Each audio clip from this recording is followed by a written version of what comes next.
Nivîskar Roja Kakamed ji bo Hacî Karwan. Mîna sedan dolarên ku te şandine Xezzeyê ji bo Çemçemalê pere berhev bike. Bi kartonek piçûk xwarinê neke. Nivîskarek cin bi tundî rexne li xutbeyekî îslamî anku banxwazekî îslamî kiriye.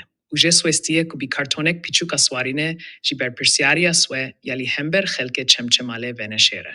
Çend saziyên li herêma Kurdistanê, bi taybetî vekfa xêrxwaziyê Barzaniyê û vekfa Kurdistanê, kampanyayek ji bo berhevkirîna alîkariyê ji bo lehiyên ku li Çemçemalê çibûne danê dest pêkirin.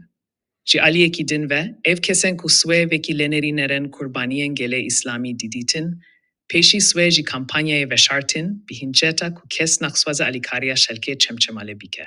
Roja Kakamed, nivîskar û helbestvanek ku li Swêdê dijî, li ser rûpela swê ya Facebookê nivîsandiye. Bila Hacî Karwan û şopînerên wî ji bo wêlatiyên Kurd ên Çemçemalê û gelê wan ê ku wêlatiyên wêlatevanîn, heman tiştî bikin. Xwarîna piçûk vê yekê jî dest nede.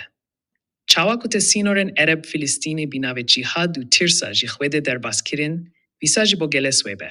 Herîn vir bi milyaran dolar ji bo kurbaniyên Çemçemalê, yên ku dikevin axa wêlatê swê berhev bikin, eger bi rastî ji bo Swêdê.